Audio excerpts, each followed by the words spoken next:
Lorraine Francis, and I'm with Cadiz Collaboration, and I get the pleasure to be here with Donnie Forehand at the Cambria Downtown Austin, and he's the head chef. So welcome, and thank you so much for joining us, because I think we're always kind of, there's so much goes into hotel, and like food is such a big aspect, so you bring your expertise and brilliance is so great. So tell us a little about your journey here, because I think you just joined here a few months ago. That's correct. Yeah. Thanks for having me. So I've actually worked in restaurants my entire life. Growing up, my parents had a catering company, and it's so kind you were of in the kitchen early.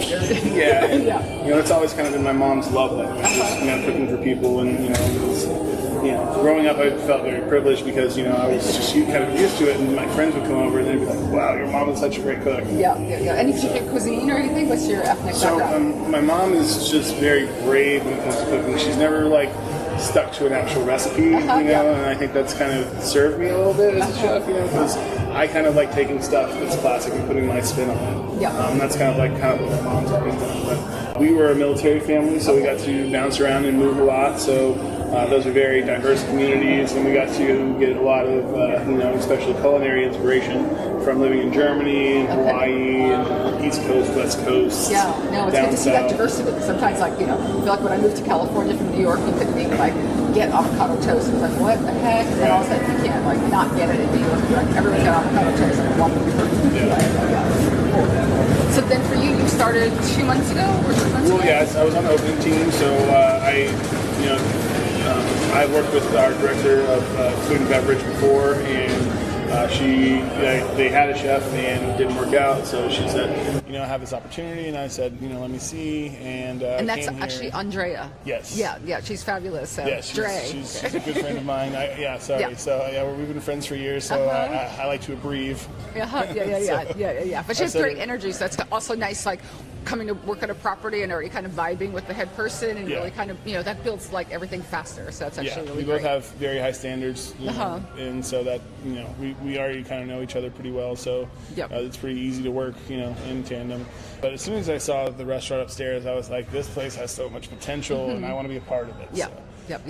So, so I hit the ground running and put in my notice at my last job, and I still kind of feel homesick some days, but it's a great opportunity. This is my first hotel. Okay. So moving from restaurants to hotels, you mentioned how there is a lot. There is definitely a lot. Going from opening one restaurant to opening 2 restaurants plus a catering, and then everything else that goes along with the hotel. So so right now we also have so on the 5th floor we have the main lobby, so we have the bar, and then we have the kitchen here, and then we have the 6th floor, which is all meeting room space, so the catering aspect, and then we have the 16th floor, which has another kitchen, smaller, right. and that's actually for limestone lounge. So those are, so it's kind of like you're running up going up the elevator up and down, all day. So it's fun. So what's been your past? So you were in restaurants, and you said something about you got an award. Yeah, well, a couple, but it was, they were basically, restaurant awards.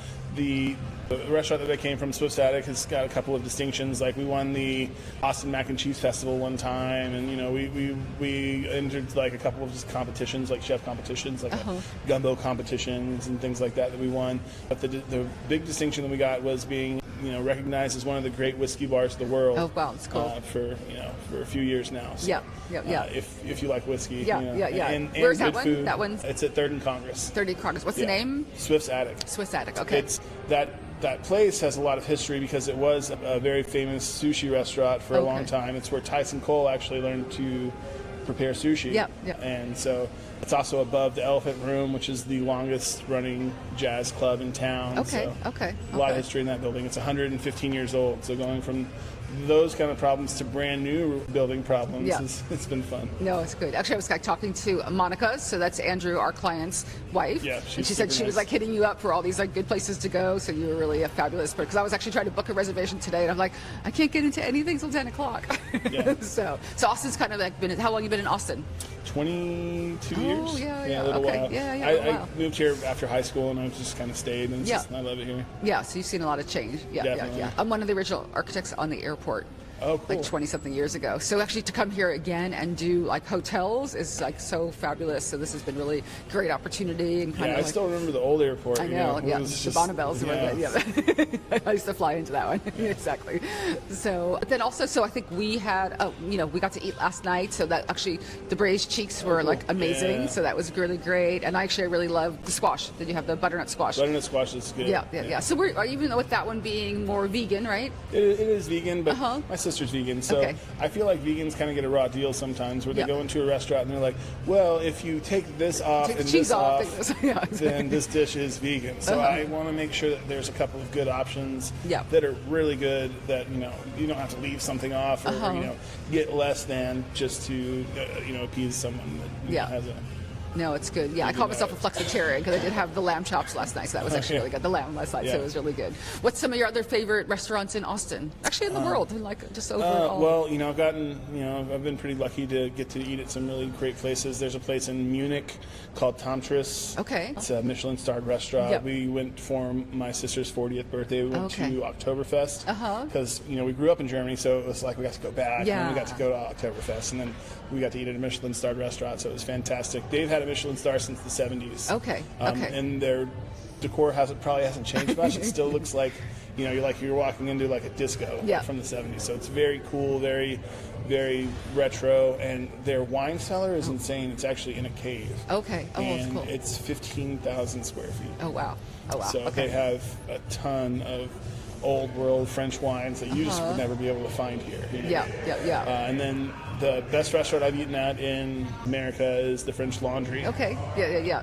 Actually, I went up there because actually we were just doing a project in Napa, so it's always just great to see the gardens right outside. I'm like, Yes. did they just walk out here and like pick the herbs? Because it's so beautiful. So that's good. Yeah. Actually, I went to my son's a little bit of a foodie. He went to NYU, so he's like went to New York, so he's a cool. great foodie. So he actually recommended us to go to Hisa Franco, which is Yes. actually it the top.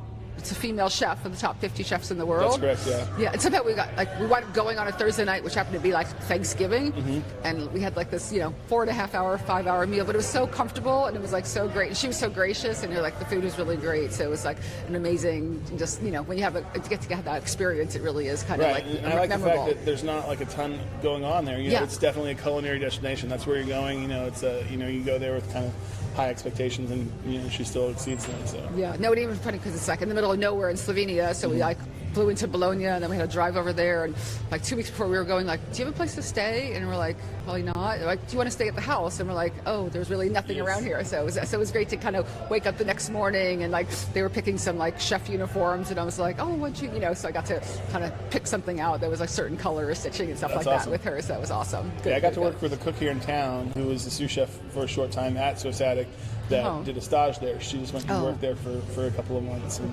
said it was just a life-affirming experience. Yeah, that, yeah. The very first day, the chef's having her plate food, and she was like, oh, I didn't think I was going to be doing Exactly. this for weeks. Yeah. It's like, what's the hero that the music? What was that? Actually, it was a video of that chef in Japan, and it was like you had to wait 20 years to do the pancake. Right. So it's like, and then you're like, so it's like plating first Yeah. day is kind of like amazing. Yeah. Definitely. And how's your team here and stuff like that? Because I feel like that's like Really getting a great. new team We've on gotten board. so lucky. Yeah.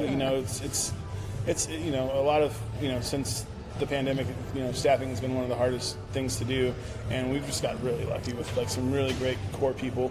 I was able to recruit one of my really good friends and someone who I've worked with before, Marlon Palomo. He was at Aaron Franklin's barbecue restaurant for a long time, Okay. Franklin's Barbecue, and he kind of, he helps us out so much and does so much for us. He's probably, I can't think of enough. He's fantastic. And then we've got some really great cooks. A guy named Christian Marquez. He's fantastic. Lots of great cooking skills.